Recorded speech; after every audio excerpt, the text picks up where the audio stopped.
1회차 박수홍씨 영상 댓글 중에 의미 있는 댓글이 있어서 읽어보고 한번 설명을 드릴게요. 횡령재산으로 증식한 재산은 뺏지 못하나요? 안녕하세요. 승소한 사건을 바탕으로 사건을 귀에 쏙쏙 들어오게 알기 쉽게 설명드리는 14년차 변호사 강호석 변호사입니다. 저희 채널에 박수홍씨 사건의 진실을 알려드리는 영상 1탄 업로드한 이후에 많은 분들이 댓글도 달아주시고 좋은 의견들도 참 많이 주셨는데요. 오늘은 바로 2024년 1월 10일 날 있었던 최종 결심 공판의 법률적 의미에 대해서 현직 변호사인 제가 정확하게 설명을 드리고 예상되는 형량을 한번 알아보려고 합니다. 많은 분들께서 결심 공판이 무슨 말인지 헷갈려 하십니다. 결심? 뭔가 내가 마음을 막 먹는다는 얘기인가? 그 말이 아니고요. 결심이라는 거는 심리를 종결한다 라는 법률 용어입니다. 그러니까 박수홍씨 친형과 형수가 유죄인지 무죄인지 수많은 증거 엄청 나왔을 거 아닙니까? 그걸 바탕으로 총 10번 공판기일을 진행을 했거든요. 그러면서 철저히 재판부에서 심리를 했겠죠. 그리고 재판만 지금 1년 이상 진행을 했잖아요. 그 재판 마지막 재판기일을 결심 공판이다 이렇게 부르는 거고요. 결심을 한 이후에 판사님들이 그 기록을 꼼꼼하게 면밀하게 검토를 해서 판결문을 이렇게 쓰시게 됩니다. 그리고 그 작성한 판결문을 낭독하는 날을 선고 공판이다 이렇게 얘기를 하는 거거든요. 지금 기사에 보니까 판결 선고일은 2월 14일 발렌타인데이입니다. 법정에서 땅땅땅 선고하는 날이 2월 14일이다 이 얘기예요. 근데 여러분 실제 법정에서는 판사봉이 없는 거 아시죠? 잘 모르시나요? 판결 선고하면서 판사님이 땅땅땅 치는 거 그런 거 없어요. 상식으로 알아두세요. 아주 좋은 질문이에요. 이 사건은 박수홍 씨가 원고가 아니에요. 박수홍 씨는 고소인이고요. 회사 자금을 빼돌린 범죄에 대한 법률적인 피해자는 회사라는 겁니다. 물론 박수홍 씨 개인 자금도 빼돌렸다는 혐의를 친형이 받고 있는데 지금 주된 혐의, 액수가 40억, 50억 된다 그런 혐의는 법인 자금 횡령이고요. 그 액수가 크니까 결국 법인이 피해자죠. 그리고 이 재판은 누가 청구했냐? 바로 검사가 청구를 한 겁니다. 그러니까 검사가 피고인인 박수홍 씨 친형한테 징역 7년을 선고해달라 판사님한테 요청을 한 거고 그걸 법률 용어로 구형이라고 하는 겁니다. 형을 구한다 이런 의미라고 보시면 되겠습니다.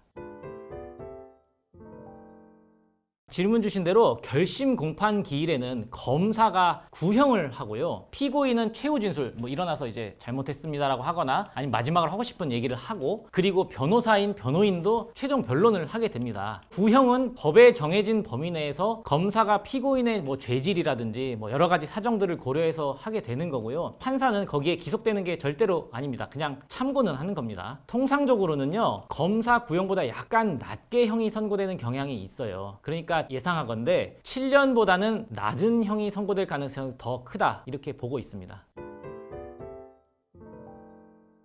아주 좋은 질문입니다. 1탄 영상에서 제가 올 초에 선고가 내려질 거라고 예상을 했었죠. 올 초에 선고 나죠. 그리고 구형도 정확히 제가 말씀드린 예상 범위로 구형이 되었어요. 그때 제가 5년에서 8년 정도 선고될 거다 이렇게 말씀을 드렸잖아요. 이거 제가 도사라서 그런 거냐? 그게 아니고 법정형 그리고 양형 기준표라는 게 있어요. 그걸 바탕으로 제가 전문가지 않습니까? 14년차 변호사인데 전문가의 관점에서 유죄가 선고된다면 그 정도 선고될 거다 예상을 해드린 겁니다. 그런데 어제 결심 공판에서 한 가지 굉장히 유의미한 변수가 발생을 했습니다. 바로 검사가 공소장을 변경을 해서 횡령액을 당초 60억 원 정도에서 45억 정도로 낮췄다는 거거든요. 공소장 변경이 뭐냐 이런 의문들이 드실 것 같아요. 공소장 변경은 그 재판 도중에 일부 중복되는 횡령 내역을 검사가 제외를 하고 45억 원이 피해액이 맞습니다. 이걸 피해액으로 특정을 해주세요. 이렇게 재판부에 요청을 했다라는 겁니다. 법원에 변경 신청을 하면 법원이 그거를 허가를 해주거든요. 그래서 형사 재판 도중에 공소장이 이렇게 변경이 되는 경우는 종종 있는 일이고요. 매우 이례적인 건 아닙니다. 박수홍 씨 형사건에서만 이렇게 뭐가 변경이 된 건가, 뭐가 형이 잘 되고 있는 거 아닌가 이런 생각하실 필요는 없습니다. 결국 피해액이 40억 원 정도로 약간 줄어들었잖아요. 그러니까 이 피해액을 기준으로 5억 원 이상 그리고 50억 원 미만 양형 기준표에 대입을 해봐야 돼요. 그러면 형을 가중을 하더라도 예를 들면 범행을 부인하고 죄질이 안 좋고 이렇게 가중 사유들을 다 가중을 해도 3년에서 6년 사이로 선고하라 양형기준표에 나와 있습니다. 정확하게 나와 있어요. 그러니까 검사가 친형한테 7년을 구형을 해도 만약에 판사님이 유죄를 선고를 하게 되면 5년 내외의 선고가 되지 않을까, 그렇게 저는 예상을 합니다. 2월 14일 발렌타인데이 때 제 말씀이 맞는지 틀린지 한번 지켜보시면 될 것 같고요. 그래서 아마 박수홍 씨 측에서는 형량이 다소 아쉽다 이런 입장을 내신 것 같아요.